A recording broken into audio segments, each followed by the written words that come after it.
네, 존경하는 국민 여러분, 주호영 국회 부의장을 비롯한 선배 동료연 여러분, 서해안의 중심도시 충남 당뇨주신 오기구 의원입니다. 윤석열 정부 2년 8개월 동안 모든 것이 무너져 내리고 있습니다. 대통령 한 사람의 자폭행위로 민주주의와 국민경제가 망가지고 있습니다. 오늘 저는 매우 무거운 마음으로 경제 분야 대정부질문을 시작하고자 합니다. 권한대행님 나와주시기 바랍니다.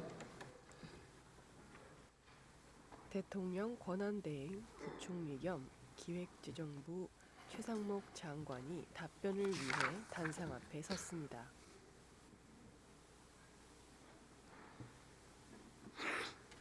대행님 수고 많으시죠? 네, 아닙니다.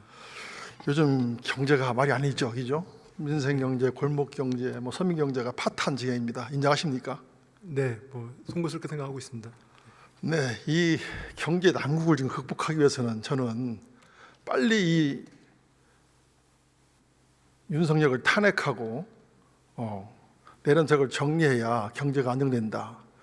곧 그래서 탄핵이 곧 경제다라고 생각하는데 어떻게 생각하십니까? 네, 헌법재판소가 헌법과 법률에 따라서 판단하실 거로 생각하고 있습니다.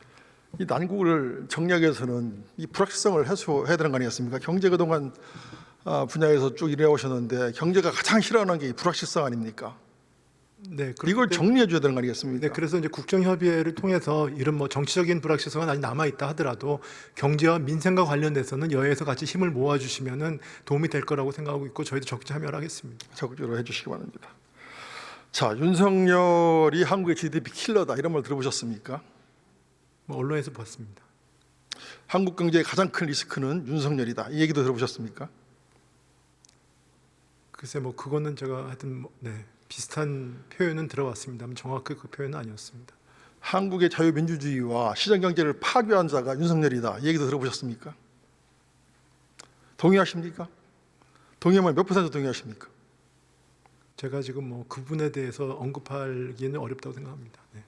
지금 12.3 비상계엄 때 이 총으로 무장한 군인들이 국회를 난입한 거 알고 계시잖아요? 네. 이 부분이 CNN 등 주요 유신을 통해서 전 세계에 방송된 것도 알고 계시죠? 네, 알고 있습니다. 이게 바로 이 계엄을 통해서 윤석열 정부는 우리나라는 매우 위험한 국가다. 우리나라에 투자하는 것은 매우 위험하다. 투자하지 마십시오라고 세계 만방에 공포했다라고 말하고 싶은데 동의하십니까? 일단 많은 분들이 놀랐지만 그래도 국회에서 빨리 의결을 해주셔가지고 이 부분들이 헌법 절차에서 빨리 제가 그 부분들이 안정화됐다는 거에 대해서 높이 평가를 하고 있습니다. 그러니까 어마어마한 일을 지금 저지르고 있는 거예요. 이거 빨리 정리해주고 불확실성을 제거해야 경제가 안정된다. 총리 대행은 경제 전문가 아닙니까? 이 부분을 유념하고 경제 정책에 올인해 주시기 바랍니다. 올해 정부 기재부가 우리나라 경제 성장률을 몇 %로 예상하십니까? 올해 1.8%로 예상을 하고 있습니다. KDI 몇 %로 전망하는 거 아십니까 혹시? 1.6 정도로 제가 한국은행이 1.6에서 7로 제가 알고 있습니다. 그렇습니다. 네. 주요 외국 해외 이 전망 기구들도 거의 우리나라 경제를 1%대 성장할 것이다라고 예상하고 있습니다. 맞습니까? 비관적으로 보는데 1.5 정도에서 2.0 사이로 알고 있습니다. 네. 이게 올해만 그런 게 아니라 내년도 내후년도 한국은 이 1%대 저성장 늪에서 빠져나오지 못할 것이다 라고 전망하고 있는 것도 알고 계십니까? 네, 근데 의원님 말씀 중에 그렇습니다만 성장률이 1.5냐 2%가 중요한 것이 아니고요. 사실은 1.5% 성장률이라는 게 물론 높은 성장률은 아닙니다만 그 부분이 우리를 위기라고 얘기할 수는 없는 것입니다. 다만 우리의 어떤 성장 잠재력이 계속 되살아날 수 있느냐 이런 부분들의 문제가 있기 때문에 그 성장률 자체는 1.5나 2.0이 중요한 것이 아니고 이 부분들의 성장 잠재력을 높일 수 있는 노력을 하는 것이 중요하다고 생각하고 있고요. 그렇게 하기 위해서 정부는 최근에 저희가 주력 산업, 글로벌 교육의 불확실성이 있기 때문에 주력 산업들에 대한 어떤 그 생존 전략과 그 다음에 인구 위기에 대한 대응들을 하고 있습니다. 총리, 대행님, 1%로 이렇게 저성장 국면으로 가는 게 위험하지가 않다 지금 이렇게 말씀하셨습니까? 그게 아니고요. 지금 1%의 성장이 되면 지속되면 정부가 할 수 있는 일이 그렇게 툴이 많지 제 않습니다. 얘기는요. 잠재 성장률이 한 2% 수준인데 저희가 1.5, 2.0이 중요한 게 아니고 잠재 성장률 그게 중요하죠. 아니요, 제 얘기는 잠재 성장률을 높이는 게 중요하다 이런 말씀. 그러니까 잠재 성장률이고 성장률이지 않습니까? 그게 지금 1% 그것도 내년뿐만이 아니라 내후년도 계속 갈 것이다라고 전망들 하고 있는데 그거 중요하지 않다.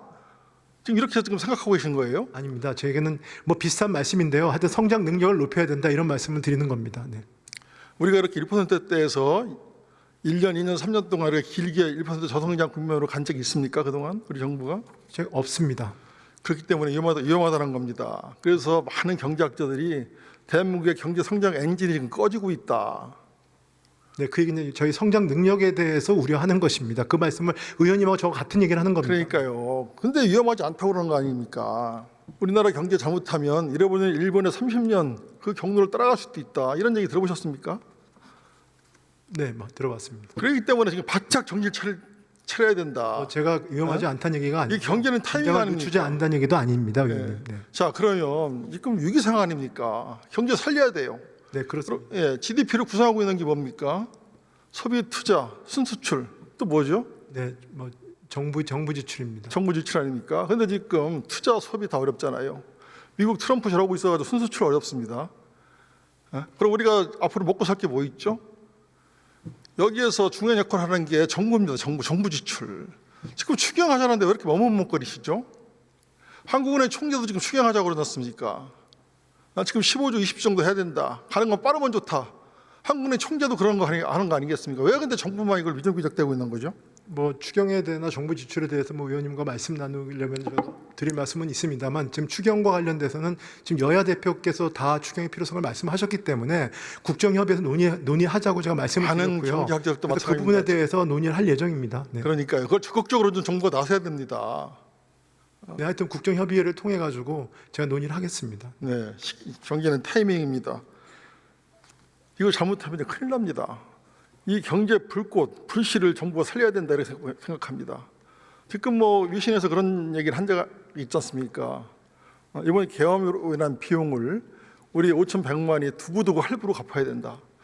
이거 더 계속해서 저성장 국면으로 가면 우리들 국민도 계속 늘어날 거 아니겠습니까?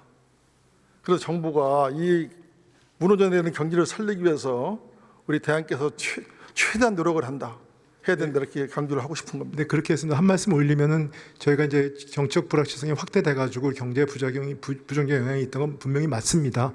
그렇지만 지금 저희가 경제가 어려운 거는 그동안 고금리 고물가 때문에 그런 것들이 짓눌려서 민생이 어려운 부분이 있고요. 그다음에 우리 주력 업종이라든지 인구 구조에 따라서 성장 잠재력이 훼손된 부분도 있습니다. 그런 구조적인 요인까지 있기 때문에 그걸 같이 취해 나가는 것이 맞다고 생각합니다. 그런 것들이 그 문제 의식 때문에 저희가 추경을 하더라도 추경의 어떤 내용, 사업 이런 것들이 거기에 따라서 어떻게 적정한지에 대한 논의가 필요하다고 생각하고 그러니까 있습니다. 그런 거를 포함해서 잘 세부적으로 잘 판단해서 추경을 가능한 빨리 시행해라 이 얘기입니다. 네, 하여튼 열심히 논의에 임하겠습니다. 자, 트럼프 지금 폭풍이 몰아치고 있습니다. 관세 폭탄에 대한 대응 준비 잘 하고 있습니까? 네, 지금 일단은 트럼프 정부에서 한꺼번에 통상 정책을 발표하지 않고 하나씩 내고 있습니다. 그래서 그런 것 때문에 저희가 한 건 한 건 대응하는 건 그렇습니다만 지금 비록 대행 체제지만 저희가 장관급 그다음에 고위 실무급으로 지금 논의를 하고 있습니다. 지금 다른 나라들은 미국의 협상단도 보내고 지금 물밑집적으로 시행한다고 그러는데 우리는 좀 미국의 그런 파견이나 이런 거 한 적이 있어요. 저희도 지금 일단은 당장 아까도 말씀 통상 차관하고 갈 거고요. 그런 부분도 협의를 하고 있습니다. 네. 지금 철강 어떻게 발표했죠? 철강 업계 25% 관세 발표. 관세. 네네. 이게 바로 3월 10일부터 바로 12일부터. 네, 3월 10일부터이죠. 한 달 딱 남은 거 아니겠습니까? 네네 그렇습니다. 이거 어떻게 대응하겠습니까? 한 달 남았습니다. 네, 일단 미국은 예외가 없다라고 발표를 했지만 저희가 협의를 해볼 것이고요. 이 부분들에 대해서는 저희가 기본적으로는 우리 충격이 있습니다만 또 기회 요인도 있기 때문에 여러 가지 같이 고려를 하고 있습니다. 그러니까요. 이게 지금 철강 산업 엄청난 수출 타격받습니다. 그리고 지금 자동차, 반도체 등으로 줄줄이 관세를 부과하겠다고 하는 거 아니겠습니까? 네, 그쪽으로도 지금 그 관세가 확대될 가능성도 있기 때문에 제가 여러 가지 시나리오를 갖고 제가 준비를 하고 있고 또 물밑에서 또 실무적인 접촉도 하고 있습니다. 네. 네, 시간이 없습니다. 지금 비상시국. 네, 뭐 저희도 이 부분이 시간이 있다고 저희가 그렇게 준비하고 있는 건 아니고요. 다만 말씀드린 것처럼 미국이 통상 정책을 하나씩 내고 있고 또 이런 것들이 그 전체적인 큰 윤곽 이게 드러나기 전까지는 하나하나 대응하는 것보다는 그 부분에 대해서 저희가 면밀히 주시하고 또 이거 미국의 인풋도 넣어가면서 그렇게 대응하는 것이 결국 국익에 도움이 된다고 생각하고 있습니다. 그래도 우리가 시나리오별로 철저하게 분석을 하고 있어야 됩니다. 네, 지금 케이스 하고 바이 있습니다. 케이스로 하지 말고 네. 이 트럼프 정부의 공약도 분석하고 우리가 지금 대미 수출하는 것이 뭘 목록에다 나와 있는 거 아니겠습니까? 이걸 케이스 바이 케이스로 시나리오별로 철저히 분석해서 가장 빠르게 발빠르게 대응해야 이 난국을 극복할 수 있다고 생각합니다. 네, 의원님 걱정하신 건 알겠는데요. 일단 저희가 한미 동맹 자체가 미국한테 우리나 미국한테 다 상호 도움이 되는 동맹이고 당연히 그건 굳건한 동맹이고요. 그 다음에 우리가 미국에 대해서 또 줄 것도 가지고 있습니다. 뭐 조선업이라든지. 그러니까요. 그 다음에 또 우리 많은 기업들이 투자를 하고 있기 때문에 지금 일본이 뭐 미국에 누적 투자는 1위지만 최근 2년 동안의 소위 신규 투자는 대한민국의 1위입니다. 그렇기 때문에 가스 수입도 우리가 일본보다 많습니다. 그러니까 우리가 미국하고의 협상에서 우리가 가지고 있는 것이 있기 때문에 충분히 협의가 가능하다고 생각합니다. 그러니까요. 지금 그 대미 투자, 미국 일자리 창출 기여도 1위가 대한민국 맞죠? 네네. 최근에 들어서는 그렇습니다. 네. 그럼 저 트럼프가 바이든 때도 이만큼 했는데 나는 바이든보다 더 많이 투자해야 되는 거 아니냐 이렇게 하면 어떻게 할 것입니까? 뭐 그런 부분들도 저희가 이제 다 준비를 하고 있습니다. 네. 그리고 지금 그 보조금 때문에 우리 기업들이 많이 미국에 들어가지 않습니까? 네네. 네, 그런데 트럼프가 엊그저께 그런 말을 한 적이 있어요. 그냥 관세만 매기면 알아서 기업들이 다 들어오는데 보조금 줄 필요 없다. 이 보조금 보고 들어가면 우리 기업들 어떻게 할 겁니까? 네, 보조금도 이제 보조금 성격마다 그 다음에 또 그게 뭐 또 이 여러 가지 상황에 따라서 그 일률적으로 되는 것이 아니고 미국 내 정치 과정을 통해서 그런 변화가 있기 때문에 저희가 그런 부분들은 또 여러 가지 시나리오를 갖고 준비하고 있습니다. 그러니까 우리가 미국한테 준 게 많지 않습니까? 네. 일자리 창출 기여도도 1등이고 또 그만큼 좋은 일자리가 우리나라에서 미국으로 간 겁니다. 그 점도 유념하셔야 됩니다. 맞죠?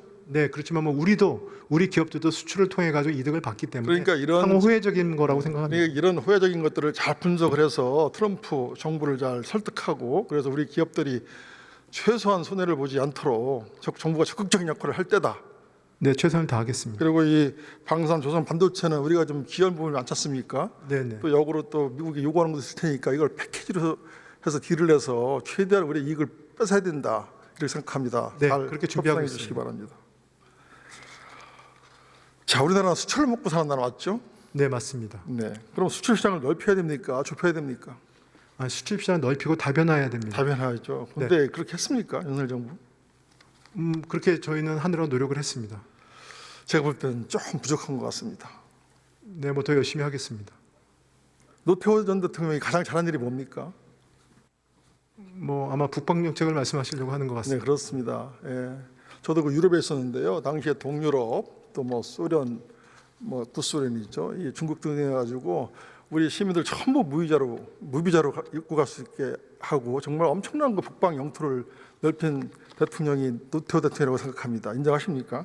네, 인정합니다만 그런 취지로 보신다면 저희 윤석열 정부 들어서서 지금 과거의 북방, 지금 말씀하신 북방이 있는 동유럽 나라들, 그 다음에 또 뭐 지금 중국과 말씀 같은 경우는 중국과의 교육 같은 경우에는 저희가 그 중국의 어떤 내수 부분, 그 다음에 미중 간의 전략 경쟁 때문에 일부 뭐 통계가 숫자가 좀 감소하거나 하는 건 일시적은 있었지만 중국과의 관계도 저희가 지난 정부보다 중국과의 관계에서의 어떤 한중 정상회담이라든지 중국과의 여러 가지 호혜적인 관계가 전혀 뒤지지 않다고 저는 생각하고 있습니다.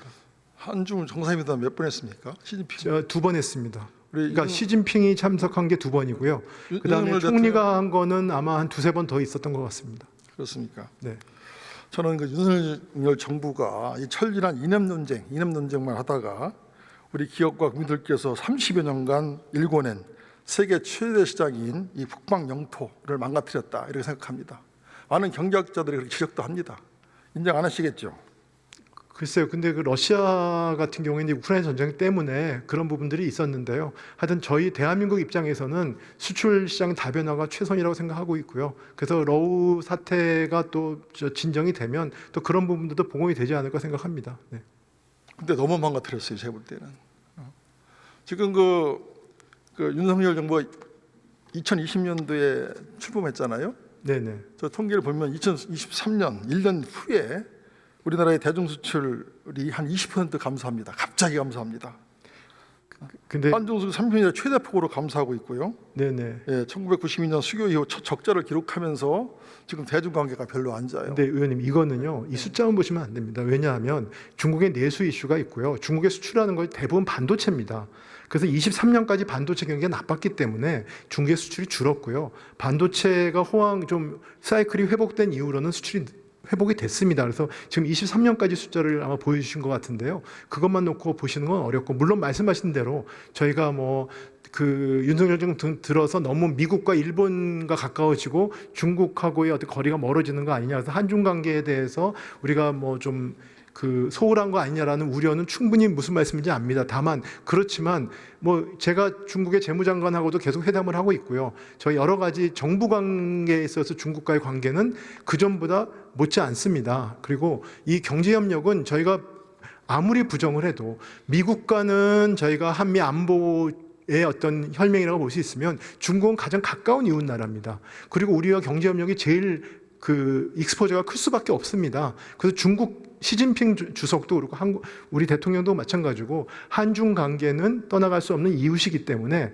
여러 가지 뭐 교역이라든지 인적 교류라든지 경제 협력은 더 긴밀히 하자라고 생각하고 있고요. 그런 부분들은 네, 저는 한치의 오차도 없다고 생각하고 있습니다. 말만 그렇게 했지 진짜 보여주는 거 그게 안 했잖아요. 아니, 통계가 있고 최근에는 그런 것 때문에 그런 지금 거예요. 윤석열 정부는 계속해서 지금도 중국 혐오 발언을 대통령이 나서서 하고 있지 않습니까? 그 중국 정부가 한국에 대해서 비자도 좀 이렇게 완화해주고 그러지 않아요? 그래도 대통령이라면 안 되죠. 우리 대행도 뭐 탈중국 해야 된다 이런 말 하신 적 있잖아요. 그건 제가 탈중국이라면서 용어를 우리 쓴 적이 지도자들은 없습니다. 저는 우리 시장을 다변화해야 되고 여기 한번 중국에 지도 너무 보세요. 의존되지 지도 말고 한번 저희가 띄워보세요. 구조조정을 해야 된다는 원론을 말씀드린 것이었습니다. 그렇지 않습니다. 지금 계속 중국 혐오하고 그러지 않습니까? 이 중국 국민들, 우리 국민들 갈라치기 하고 우리 한국 내에서도 지금 뭐 국민들끼리 갈라치기 하고 그게 대통령 스스로 나서서 그런 얘기를 하고 있는 거예요. 왜 그런 얘기를 하는지 이해가 안 가서 지금 묻는 거예요, 대항한테. 이 지도를 보세요. 지도 세계 지도를 거꾸로 놓으면 말이에요. 지도를 보면 이 대한민국이 중심입니다. 대한민국이 중심. 이 우리 대한민국 뒤에 지금 누가 있죠? 이거 어마어마한 큰 시장. 대행이 보실 때 중국하고 러시아가 있는 거 아니겠습니까? 네, 뭐 그렇습니다. 대행님 말씀대로 이 어마어마한 큰 시장을 우리가 잘 가꾸고 적어도 이 중국과 러시아 관계는 적대시할 필요는 없지 않습니까? 일부러 깰 필요는 없는 거 아니겠습니까? 같이 가야 되죠. 네, 뭐 저희도 그렇게 생각하고 있습니다. 근데 그렇게 하지 않다고 대부분의 국민들이 믿고 있는 거예요. 네, 뭐 경제 관계를 말씀하시기 때문에 제가 말씀을 드리는 겁니다. 그러니까 이런 색깔론, 뭐 이념 논쟁, 뭐 우리 보고 했다고 그러는데 대통령이 직접 하신 겁니다. 그래서 국민들 갈라치기 하고 그래서 우리한테 있는 이득이 뭐냐 이거예요. 중국 말이에요, 중국.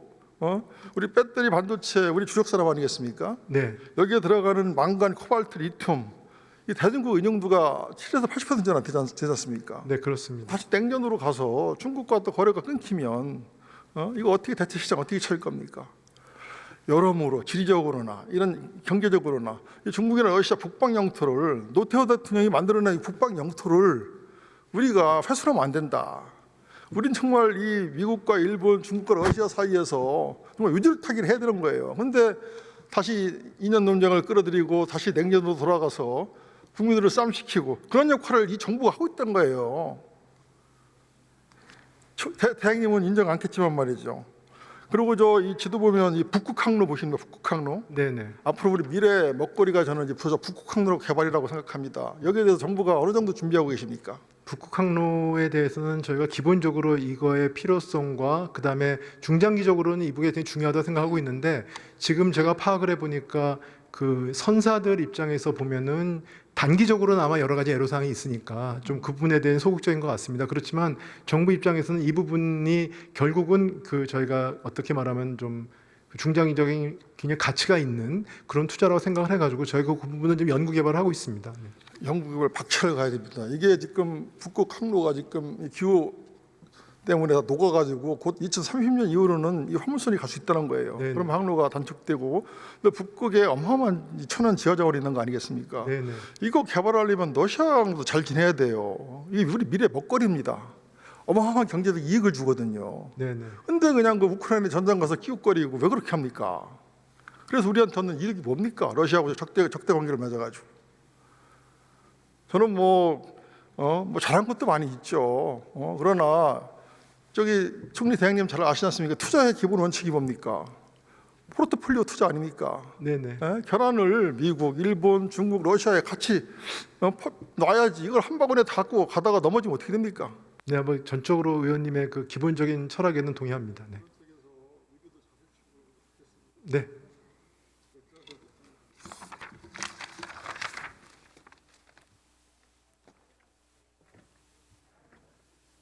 더불어민주당 어기구 의원이 단상의 위치를 의원석을 향해 조정하고 있습니다.